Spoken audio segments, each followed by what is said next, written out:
Was ist noch besser als ein guter Plan? Die Möglichkeit, ihn zu ändern. Mit integrierter KI bietet Workday kontinuierliche Innovationen, die Ihnen helfen, agil zu bleiben, egal was passiert. Workday, the finance and HR system for a changing world.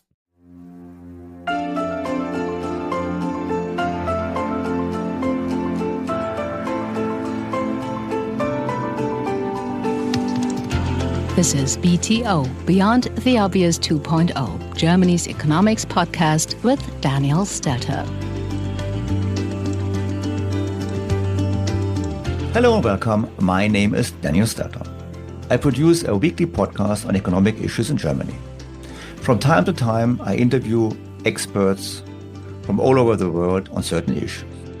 If these interviews are done in English, I do a German translation for my German audience. But I thought it would be valuable for many people to listen to the interviews in original. And therefore, from now on, we will publish international English language interviews in addition to my weekly podcast. Here comes the first edition, my interview with Professor Steve Keen. Our guest today is Steve Keen. He's an Australian economist. Keen was formerly an associate professor of economics at the University of Western Sydney. In September 2014, he became head of the School of Economics, History and Politics at Kingston University in London. As early as December 25, he warned of an impending global financial crisis. Keen is a critic of neoclassical theory, but also of Marxism. He accuses both social theories of inconsistency, unscientific behavior, and adherence to disproven claims. Keen's thinking about economics include John Maynard Keynes, Hyman Minsky, the Italian economist Piero Sraffa, and the Austrian economist Joseph Schumpeter, among others.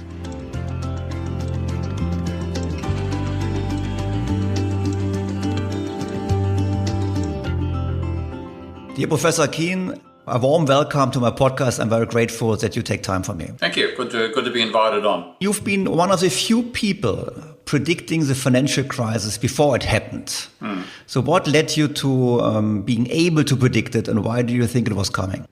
Well, there's two reasons. One is that I became exposed to the work of Hyman Minsky right back in 1987, long before he's been discovered by mainstream economists, and I found his explanation of capitalism the most compelling I'd ever encountered. So I did my PhD on modelling Minsky. He attempted to model his logic in his own PhD, building a model of financial instability on top of what's called the Hicks-Hansen-Samuelson second-order difference equation model of the trade cycle. And I already knew from my own work that was a bad model. So I built a model on top of what's called Richard Goodwin's growth cycle model, and I've since realized that it's an even better foundation than I realized to model Minsky. And when I did the model, I first built the model in 1992, it generated a phenomenon which ended up turning up in the actual data after I'd built the model. So the first thing which happened was a major factor in Minsky's logic was rising levels of private debt causing financial instability and then a breakdown. And that's what happened in my model. But what also happened was there were diminishing cycles, diminishing volatility before the breakdown. So you had a period of falling cycles and then rising cycles. And that was quite remarkable. It was not a prediction of Minsky that would happen.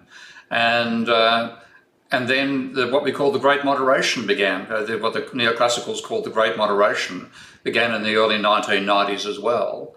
And they saw that as being a sign of how well they were managing the rate of inflation. And I saw it as, oh dear, is my model turning into reality?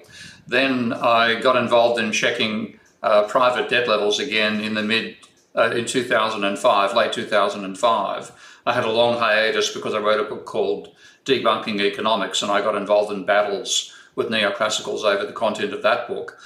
So I started looking at levels of private debt again in late 2005 as part of a court case I was involved in as an expert witness, and I saw this incredible increase in private debt in both Australia, where I lived at the time, and America, and I thought there's going to have to be a crisis because this rate of growth of debt, private debt, can't be sustained. When it breaks, there'll be a crisis. Somebody has to warn about it, at least in Australia, or that somebody. So that's where I got into it back in 2005.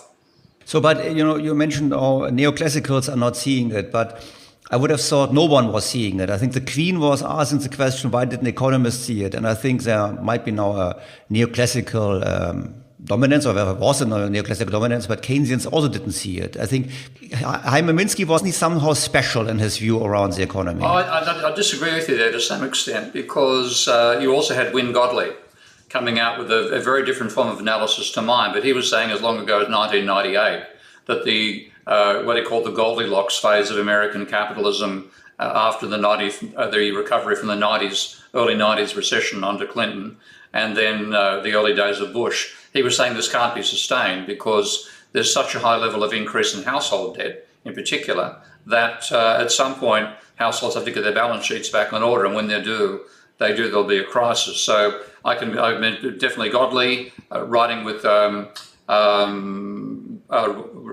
Randy Ray as well, made claims also about a crisis. And there's about a dozen other economists of different stripes who did. The amazing thing is many non-economists saw this coming because they were worried about the level of private debt. Only economists thought you don't need to worry about the level of private debt if they were mainstream economists. Anybody outside that bracket, and that includes people as far away from me as Peter Schiff, who's an Austrian by orientation, they were the ones who warned about it. So just economics in particular made the mistake of believing the level of private debt does not matter. Well, I remember in 2003 we had a partner meeting at Boston Consulting Group where I worked, and I had written a paper concerning taking deflation seriously, which of course was a bit too early because I spoke about private debt levels as well. Yeah. And we invited a senior economist who then turned up to become one of the main economists at the IMF later on, and he gave a speech and he said, debt levels don't matter because wealth is increasing much faster than debt. He said basically the asset values go up so fast, there's no need to worry. So is there a linkage between debt levels and asset values? Yeah, that's the nonsense they always fall for, because again, according to neoclassical economic theory, there's no link between the level of debt and the level of asset prices. Now, like most things in neoclassical economics, that's an assumption. And when you take a look at the data, it's wildly contradicted by the data. For example, my logic says that the level of credit drives aggregate demand, and I can explain that logically in a watertight argument. But as part of it, what you can then argue that as well as affecting demand for goods and services, it affects demand for assets as well. So I see a relationship between the level of asset prices and the level of new credit. So if you look at mortgages, you can relate the level of mortgages as a fraction of GDP to the price level for houses. And therefore what you get is the change in the level of new mortgages is related to the change in asset prices. And the same thing applies to margin debt. So if I do correlations of margin debt change in new margin debt, so acceleration of margin debt itself, and change in new mortgages, so acceleration of mortgage debt as well, I get a correlation coefficient with both house prices and share prices of 0.64. Now, that's a long way from zero. I don't care about which way the causation runs in this sense. It's way outside what the neoclassicals believe. I'm guessing you're talking about Olivier Blanchard, by the way. Correct? Yeah. Yes. He's a good man. I mean, I like him as a human being, but he is so blinkered to thinking in a neoclassical frame of mind that he rules out doing the implicit work of just inducing from what you see in the data what might be happening. And when you have to turn them completely around logically and say, look, the level of private debt matters. Private debt is not an exchange from one non-bank to another non-bank, which just shuffles who has the money. And repayment does the same thing in reverse, so you can, they effectively cancel each other out. That's a world of interpersonal banking. We live in a world of private banks where banks create money when they lend, and that money is borrowed to be spent. And so the change in debt is a major contributor to aggregate demand, but it can also be a negative contributor, which is what it turned into during the financial crisis. I think it's funny because Thomas Piketty, I'm sure you read his book Capital in the 21st Century, and I wrote a book. Much as I could manage, for I got bored and couldn't continue.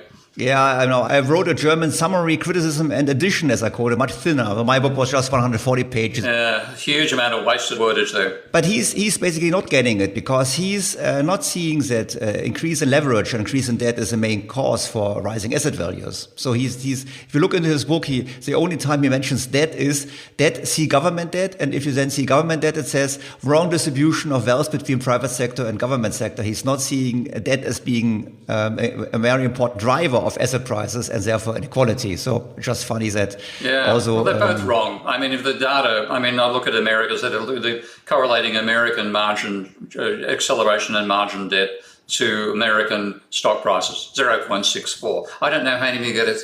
You have to be massaging the data. In a sense, you're actually breaking the neck of the data to reach the results that they get where they don't find correlations. I simply don't know how they do it.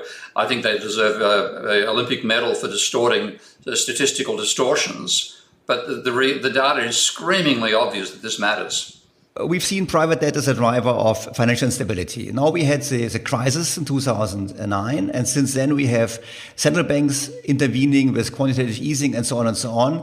But obviously they failed to get the economy back on pre-crisis growth trends. So what's your view around how we handled the crisis? Was the correction correct, or did we fail to correct the causes of the crisis? Whenever a crisis hits, of course, according to neoclassical theory, a crisis can't happen. One of my favourite quotes is from, I think it's from Robert Lucas, when he was made president of the American Economic Association, saying that macroeconomics succeeded in its central task of preventing depressions, and it'll never happen again. And Bernanke coming out, talking about the Great Moderation being wonderful, the OECD saying how 2008 was going to be a fantastic year. I mean, all totally wrong. So what had happened is when the crisis hit, people that they were advising panicked and thought, oh my God, we've got... Frankly, I actually remember a quote from the Treasury Secretary, Hank Paulson, saying that he didn't want capitalism to fail on his watch.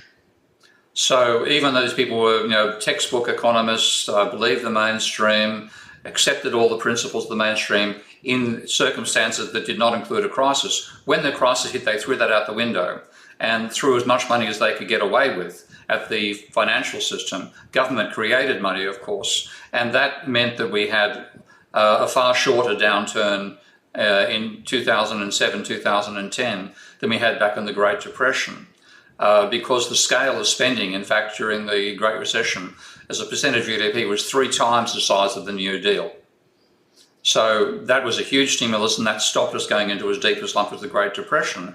But then, once it was out of the way, not only did they take all the government supports away and had a very tepid response after 2010, they also tried to encourage the private sector to get back to lending again. Now, what that meant was the level of private debt, which in the Great Depression fell from about 150% of GDP at its peak in 1932 to about 40% of GDP in 1945 after the Great Depression and the Second World War. So we had a total reset of the level of private debt. In America's case, the American data there say 150% in 1932, 40% roughly in 1945. This time around, we peaked at 170% in America and bottomed at 150%.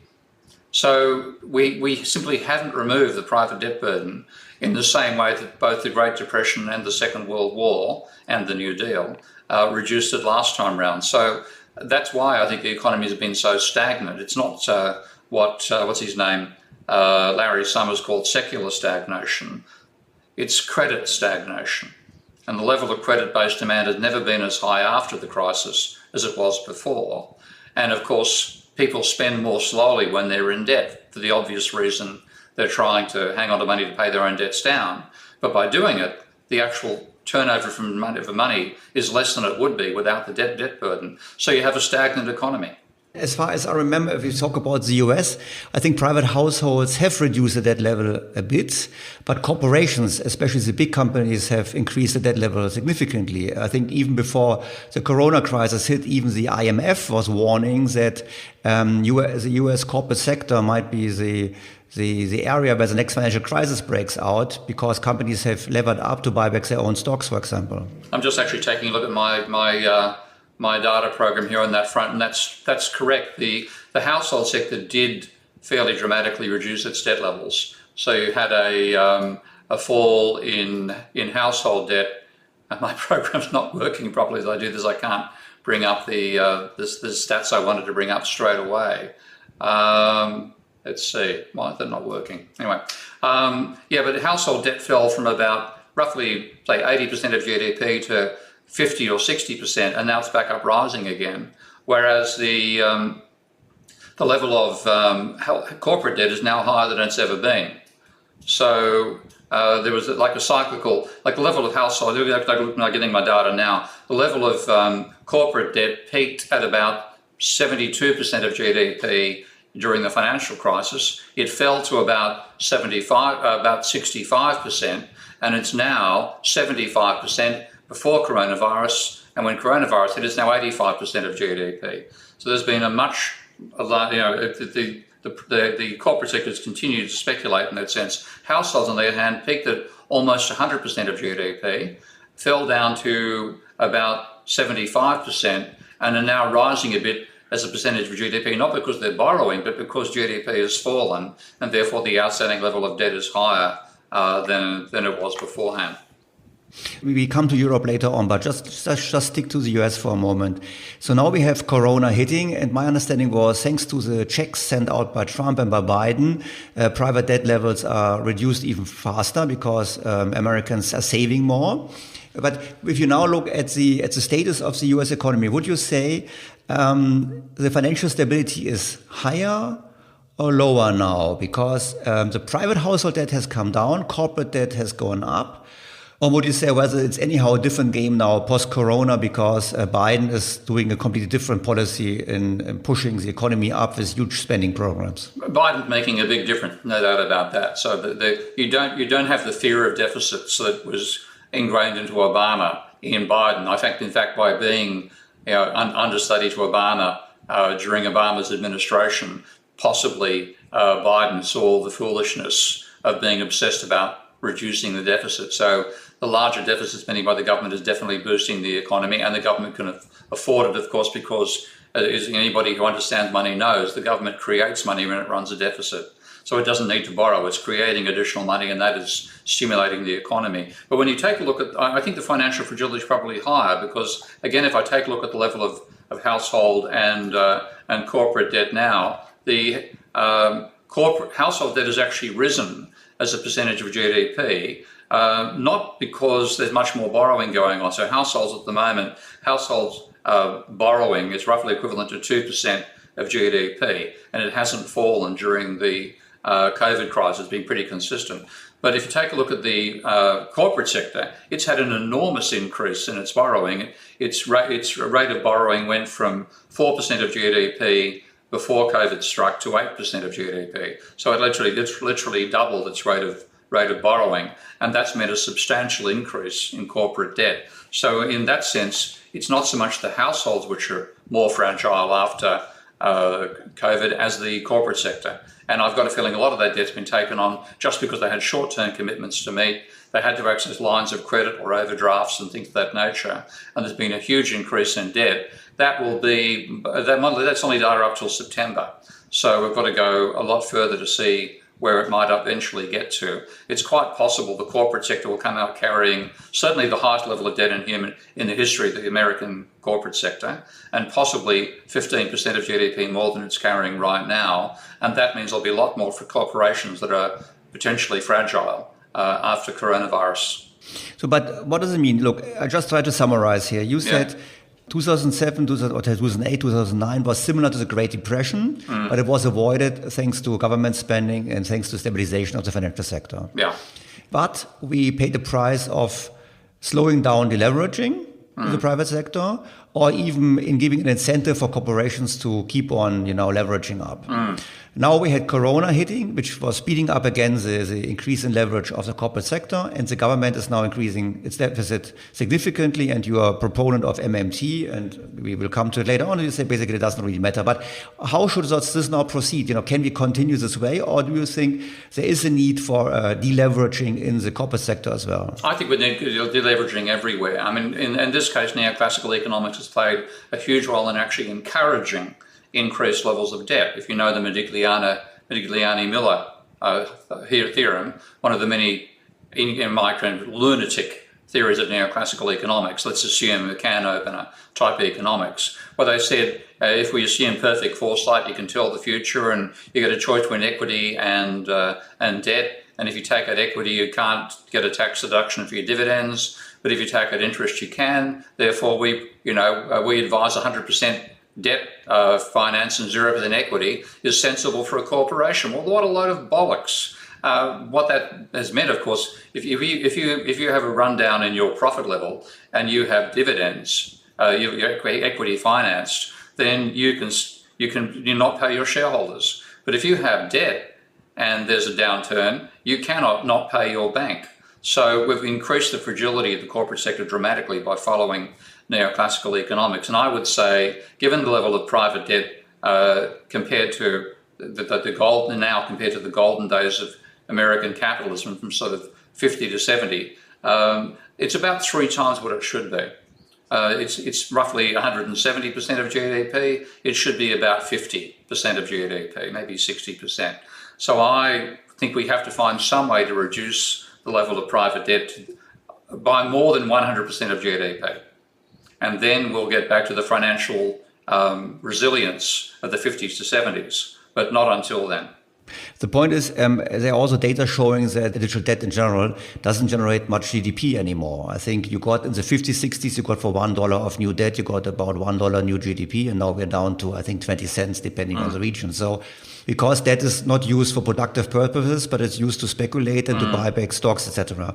But you say now easily we have a need for significant deleveraging. But how should it work? Because my understanding is deleveraging is bad for growth. Because how should this work, or what is a realistic way of achieving deleveraging? Well, what I've proposed for some time now, and I never thought it would be actually taken seriously, which is why I haven't written detailed academic papers on it so far, is what I call a modern debt jubilee.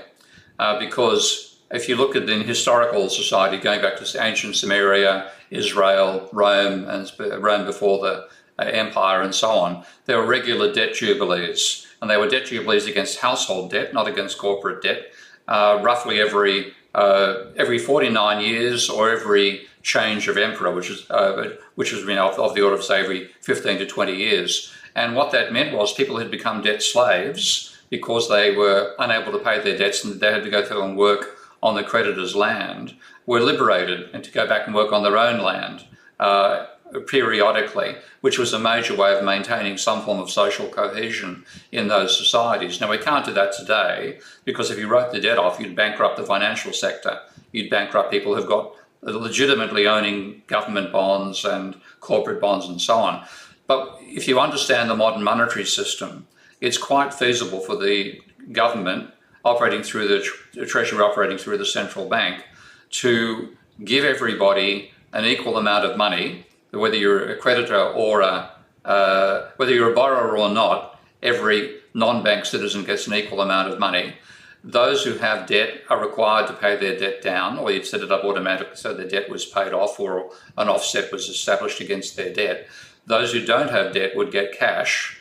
And if I wanted to use it strictly just to reduce the level of debt overall, I would then require the individuals who didn't have debt, who therefore got money they didn't have to use to pay off their own debt, would have to buy newly issued corporate shares, where those corporate shares could only be used to pay off corporate debt. So you get a combination of a drastic reduction in the debt level. I've hypothesized in the American case of a modern debt jubilee using $100,000 US per adult in America. That's equivalent to 110% of GDP.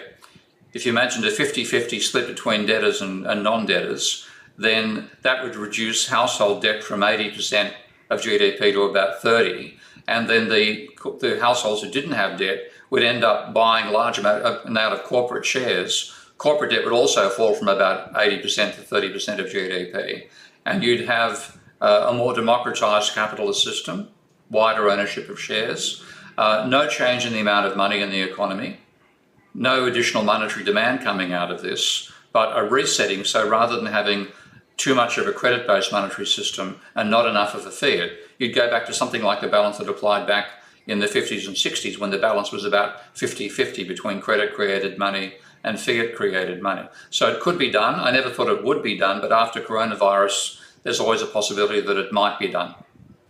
So I've got two questions here. One question is around what would be the impact on asset prices, because I could imagine that if you have less access to leverage after such a reset, this has a negative impact on asset prices, which would also affect many people and also the financial sector. And the second question is, it sounds to me a little bit like the Chicago plan. You know, remember Irving Fisher's Chicago plan, Indeed. where he basically was saying we stop credit-based money. You know, it used to be, if I have used the wrong words, a credit-based money, but we go to sovereign money, basically forcing everybody to use only money which was created by the central bank. Yeah. Could you elaborate there? Yeah, I mean, I'll go back. I'll talk about the Chicago plan and credit-based versus fiat money first of all, and then the impact on asset prices. So I'm not a fan of the outright Chicago plan because that would actually mean the abolition of the capacity for banks to create money. And though I completely agree, of course, banks have used that capacity to finance asset bubbles, and dramatically so in house prices over the last 25 years, and also, of course, the share market now as well. So we've got massively overinflated asset prices courtesy of that lending.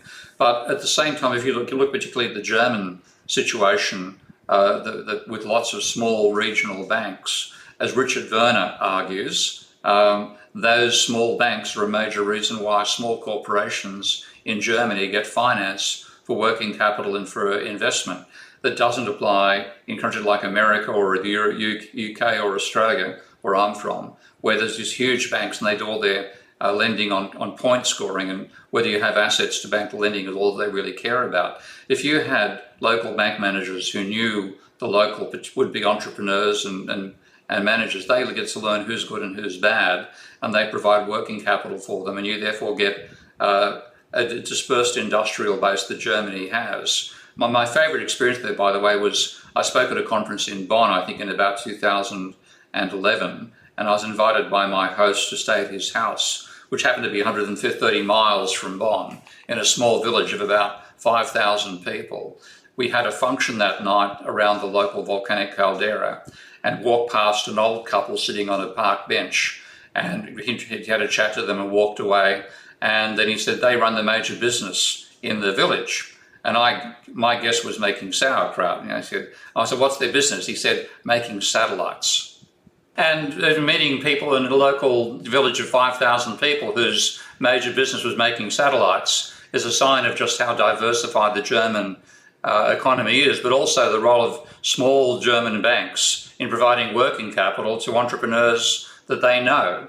And that's why if we can restrict private banking to providing money for working capital for corporations, consumption funding for households for large consumption items they can't afford outright, then that's a creative role that is advantageous for a private banking system.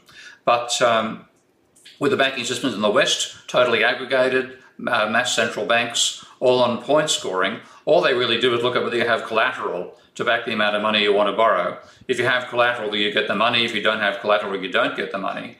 What that means is, of course, that lending finances asset bubbles. And that's what we've seen. And then to make it even worse, and this is where I blame the Federal Reserve in particular and Ben Bernanke with quantitative easing. The whole idea of quantitative easing was to make people feel wealthier so that they would spend more money. That's quite literally in a 2010 paper by Bernanke. The objective was to make people feel wealthier so they'd spend more and it would be good for the economy. Well, only people who had shares felt wealthier. So what you've had is a massive increase in inequality, first of all caused by the private debt bubble and its impact upon asset prices. And then it's been compounded by the Federal Reserve and central banks around the world, including the ECB, also inflating asset prices by QE. So I think asset prices have to come down, period, and come down quite substantially. So in doing that, we're going to have a lot of people who'll be complaining about it. But there are people equally who can no longer buy into those markets. And I think we're on the edge where, particularly in America, there's very little way that anybody who doesn't already own a home can afford to buy one. And what we're seeing is people are now borrowing money off their parents to go and buy a house. And what you're getting ultimately is all the ownership of the assets is ending up in the financial sector. It is not at all. It is a very destructive way to get wealthy. And we have to reduce asset prices, but also make it not matter to people that has happened as much as it would if you simply had a total asset price collapse right now. And that largely comes down again to reducing the level of leverage. So yes, I do want to see asset prices fall. If you look at the brilliant Case-Shiller index, what do they call it? The capital cyclically adjusted price to earnings ratio for America. The average for that ratio is about the order of 14. It's currently about 30, and it's only being higher during 2000. The ratio now is higher than it was at the peak of the stock market bubble in 1929. So asset prices are far too high. Central banks have spent their energy defending asset prices rather than the real economy, and all this has to stop. But if asset prices fall, it's not only uncomfortable, but it's also a problem for the people who still have debt. Because in your model, if everyone gets $100,000, this might be nice, but let's assume I bought a flat in New York or in London, and it cost me $1 million, and I might have, $800,000 in debt on it or $700,000 in debt. Yep. And if then asset prices come down, and if you assume such a big deleveraging, asset prices, it's not going to go from $1 million to $900,000, but it's going to go from $1 million to $500,000, which would then mean that the one who had $700,000 in debt is underwater. So how would you deal with this? That is, I'm not going to say this is without problems. Okay. So you would definitely have challenges about that, particularly people whose net positive asset valuation was based on enormous levels of leverage, and that's their paper wealth would go below zero quite rapidly if you had a large fall in asset prices. But to me, we need to get a world where we worry more about the economy than asset prices, and I'm not going to say it can be done overnight and it'd be easy to get to a different world and everybody's going to be equally happy. There will be a massive redistribution of income away from the wealthy back towards the poor. And that, I think, is also vital. We cannot sustain, I think politically and socially, we can't sustain the level of inequality we have now. And as Nick Hanau puts it, talking to his fellow billionaires, the pitchforks are coming. If you don't do something about the level of inequality, there's going to be political consequences for them in the future. So basically, we've inflated asset prices far too much for the last, really ever since the 1987 stock market crash. We've been pushing asset prices up ever since then. This has to come to an end. And of course, it won't be easy. It won't be straightforward. There will be unintended consequences. But I think the unintended consequences of where we are now is far worse than in a world where we manage to reduce the level of private debt.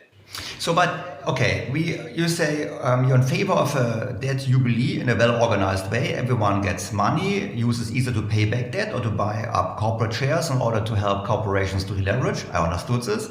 You're not in favor of going to sovereign money because you say a decentralized banking system like the German banking system is much better in creating credit for productive uses. Would this be enough to avoid a repetition of the crisis? Or would you say, well, we need to have more regulations like demanding higher equity share when you take on a credit, or demanding a change in tax laws so that interest expenses are treated like dividends? Or what would be your view in this regard? Yeah, well, we need a whole range of reforms of the financial sector. And one of the most obvious to me is we have to stop we have to break the positive feedback loop that exists at the moment, the amplifying feedback loop between leverage and asset prices. So I would add a rule to the financial sector that the amount of money which can be lent to buy an asset can be no more than a multiple of the income earning potential of that asset. So if you look at a house, where I was living in London before I moved to Thailand, I was paying £1,500, which is £18,000 a year to rent that property. Now, my rule would be what I call the PIL, which stands for Property Income Limited Leverage. And I would make a rule that a house which is rented for £18,000 a year, no one, from myself to the Prince Charles and Rupert Murdoch, could borrow more than 10 times that to buy the house. So the maximum debt anybody could take up would be £180,000. And therefore, the person who would win the battle in buying it would be the one who saved more money, not the one who borrowed more money. So as a rule like that, and absolutely a blanket rule, no exceptions, a rule like that would potentially break the positive feedback between leverage and asset prices we currently have. Because at the moment, if you and I are fighting to buy some place in Westminster, and we have earned the same income, the one of us who would win would be one who has a high level of leverage.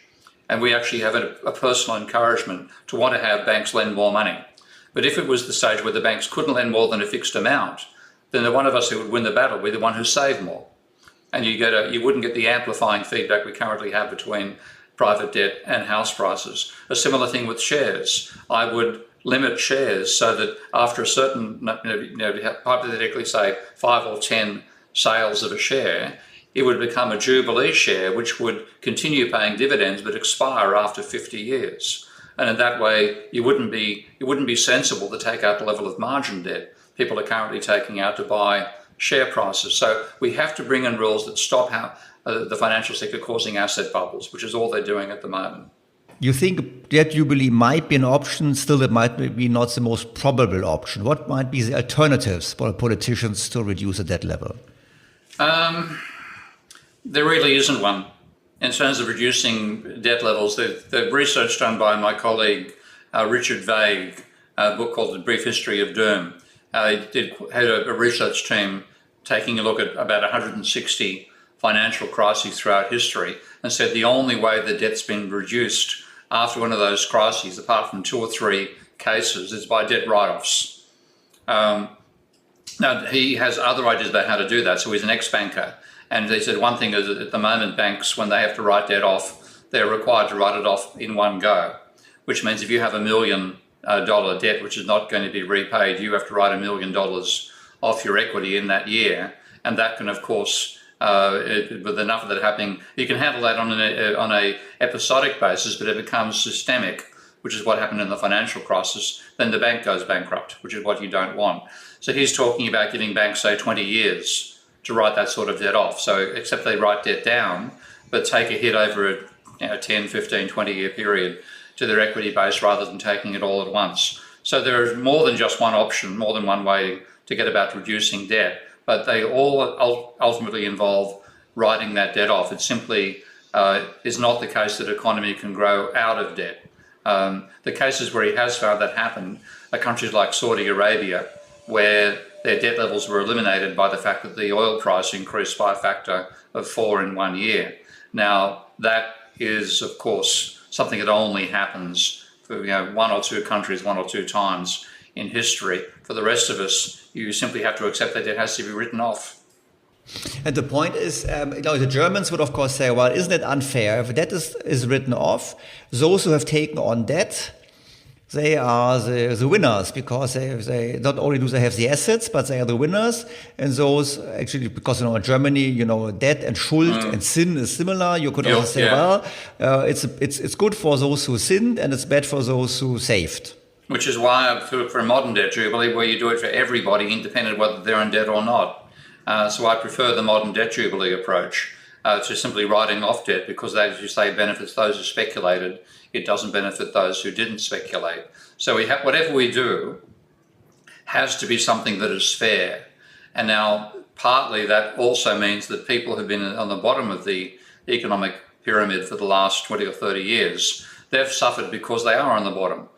There's no way that the average worker has benefited out of soaring house prices or soaring share prices. There's an enormous amount of inequality which is unearned.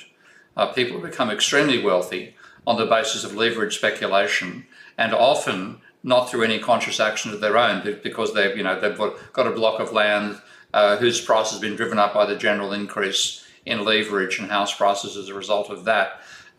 So there's an enormous unfairness already in the system, and if we try to pretend that we have to maintain the current unfairness out of whatever we do for the future, we won't get anywhere. And my real feeling is that maybe all this will be irrelevant anyway, because what's really going to change what happens economically is climate change. And that is going to upset everybody's apple cart. The ultimate thing we have to be fair to is the ecology. And if we try to maintain the unfair system we have now in the face of that, we won't have a system at all. Okay, but I promise to you, we probably will have a discussion if you are still willing after this podcast to discuss with me another one about climate change policies. But I would like to ask specifically around inflation, because many people say, well, after the Second World War, we had financial repression. Okay, I would say it was for reducing debt levels of governments relative to GDP and not of the private sector, but it helps the private sector as well. Don't you think that more inflationary policies, also given now what Mr. Biden is doing, that this is going to help to reduce the debt levels relative to GDP in a relatively pain-free way? In fact, the private debt levels in government, private debt levels rose throughout, looking in America data in particular. Private debt rose right from 1945 on. So there's never a period where private debt was falling in a trend way. Government debt was falling, but that was in the context of low inflation and government deficits.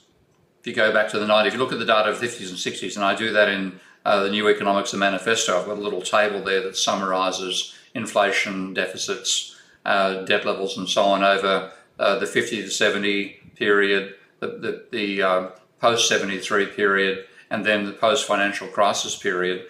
And so it was not the case that inflation reduced the level of government debt. And in fact, private debt rose during a period of low inflation, government fell during a period of low inflation. So I don't think we can rely upon inflation alone. If you did have a huge inflationary surge, then yes, that would reduce the outstanding debt burden. Now we spoke always about the quote-unquote easy case, the US, because the US has one economy, has one currency, is probably also more aggressive and more innovative when it comes to policy measures. Let's jump to Europe, and specifically to the EU and the Eurozone. I think especially for the Eurozone, it's a big issue because we have countries with high debt levels. I speak about government. We have countries with low government debt, like Italy, the Netherlands, and Germany. On the other hand, we have countries with high private debt levels, and people don't realize that the private debt level in the Netherlands is much higher than in Italy or Germany. We have countries like France with very high debt levels. We have obviously here a bit more complicated situation. So what's your view on the Eurozone in this context? Well, I think the Eurozone is a disaster. It always has been a disaster. And I always go back to quoting the work of Wynne Godley back in 1992, looking at the euro and saying, people are giving up the capacity to vary their exchange rates and giving up the capacity to run fiscal policy all at the one time. And this will mean that when a crisis comes along, they'll be forced into doing austerity at a time when their economies need stimulatory government spending. And that's exactly what's happened. And particularly with the Maastricht Treaty rules being so extreme, focusing upon government debt and ignoring private debt, with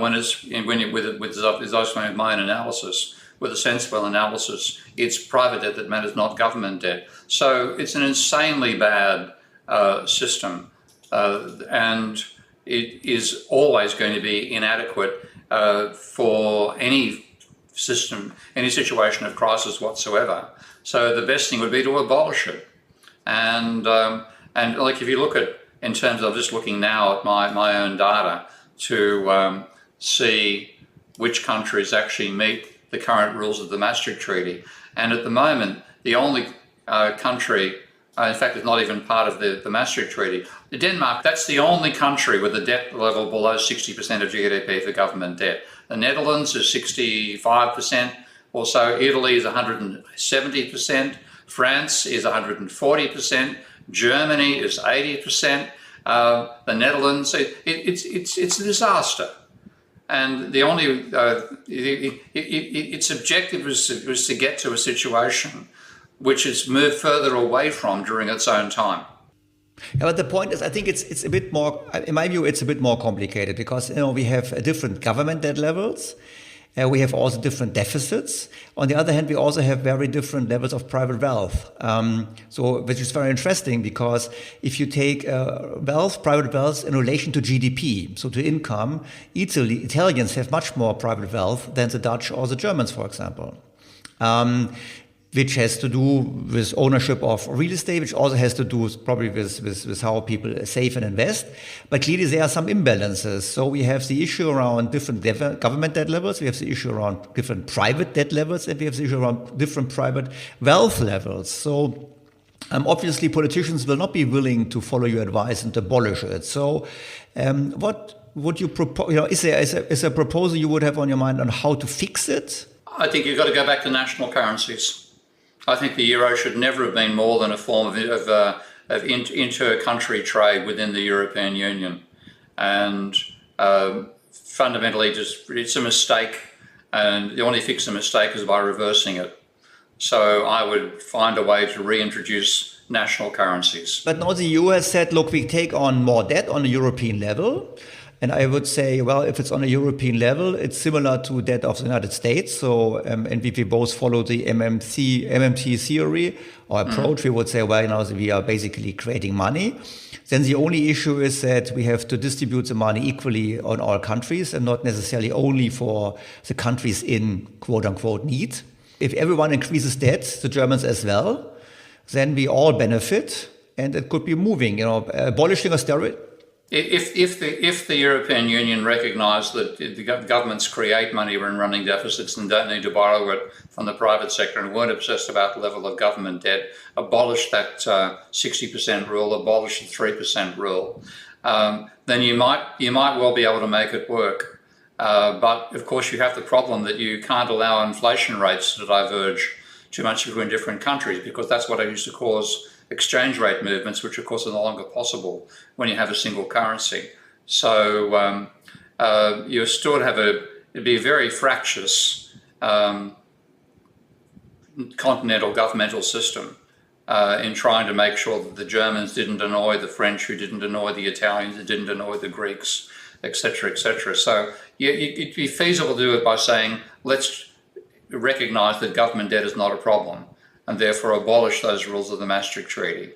But it would be a big ask. I mean, I think the level of animosity amongst Europeans has risen over the last 20 years, the opposite of what people would hope would happen by having a single currency.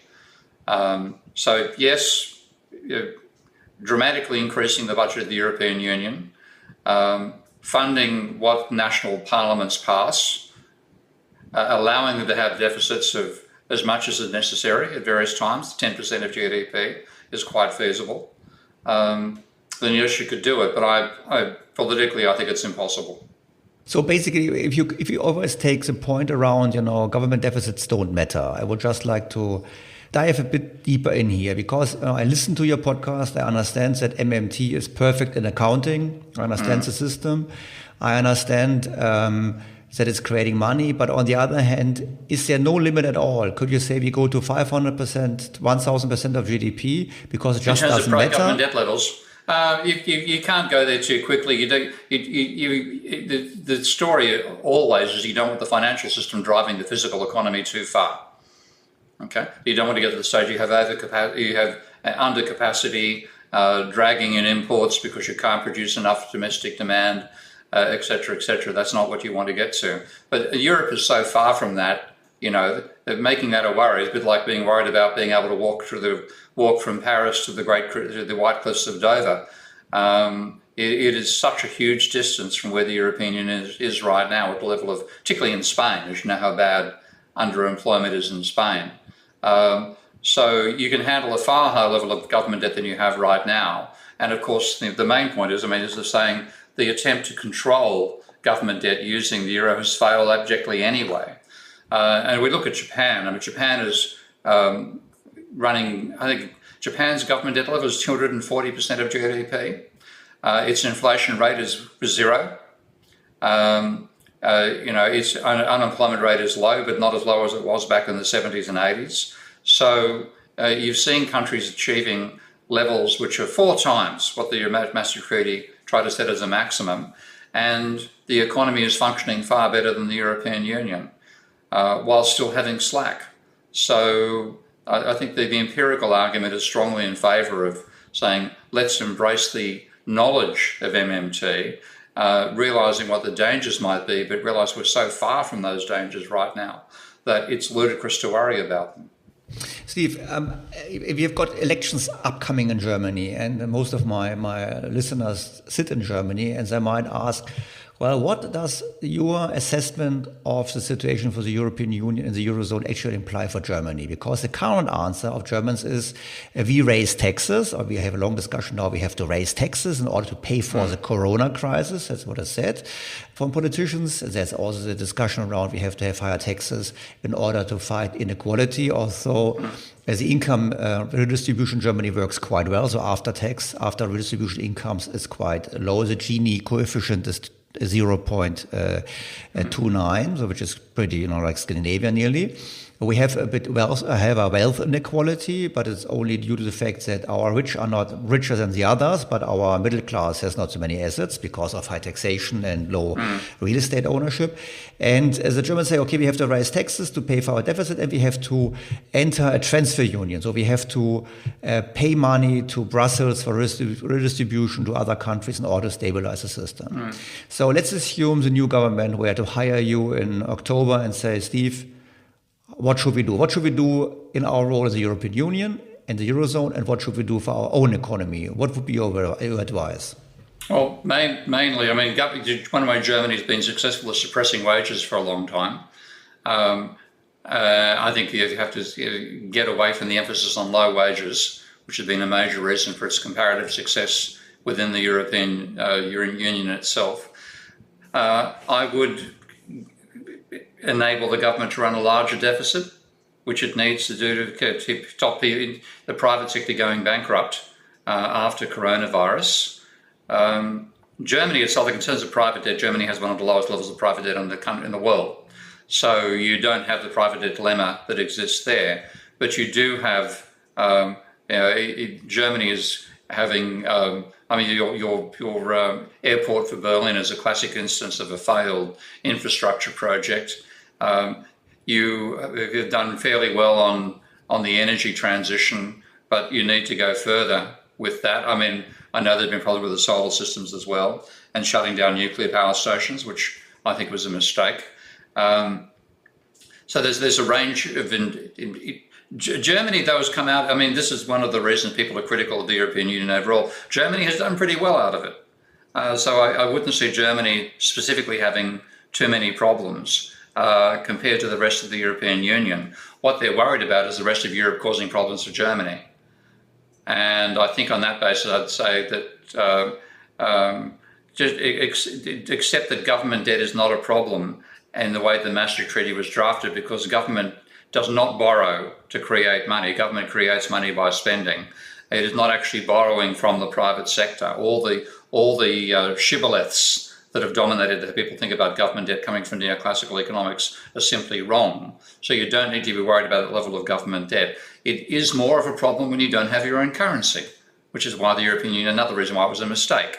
Where being a currency creator is a major part of being able to make use of MMT. So the solution would be, unfortunately, in some ways, to give more power to Brussels, but at the same time to say Brussels has to accept the deficits that are being planned by its nation states and fund them with far more freedom than has been allowed in the future. I've seen reports just recently about Germany saying Spain has to start cutting back on its spending. That'd be disastrous. So I'd be saying to Germans in general, though the European Union was a mistake in terms of the currency, the euro was a mistake. You've come out fairly well of that mistake. Don't be too worried about letting others escape from the damaging effects of that mistake upon those economies. But I would also add, probably it would be also wiser to spend more money in Germany and not raise taxes, but rather work on a program of saying, okay, fine, if you now accept everyone is running higher deficits, the Germans should also run higher deficits, and the German government should allow private citizens to build up some wealth, because having some wealth, having some ownership of stocks and whatever. Also, we have... especially in light of the inequality issues, it would be better to have a program of making sure that the Germans not only have a huge trade surplus, but they also have a benefit from it, having higher wages, but also having higher private wealth. Yeah, I think that's true.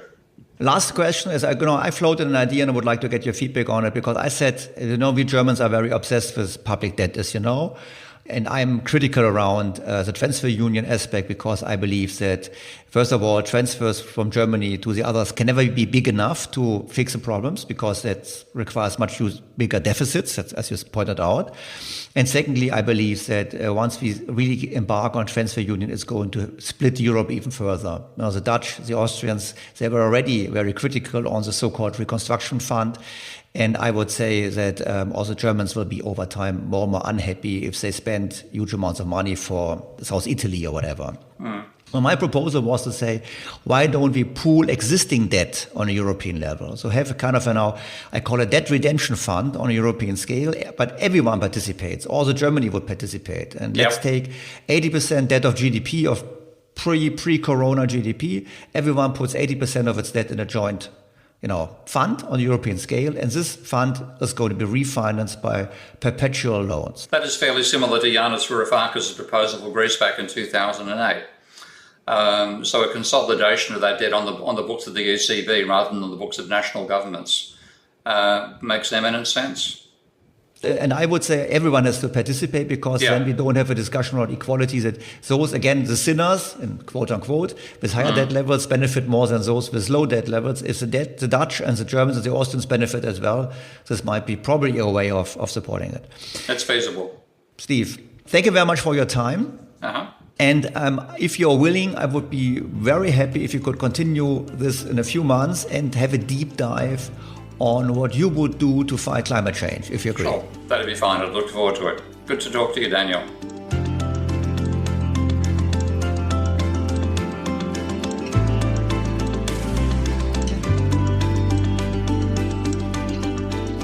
Thank you very much for joining us today.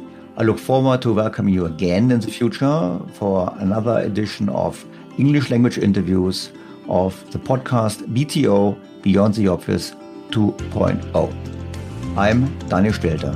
Thank you very much for tuning in.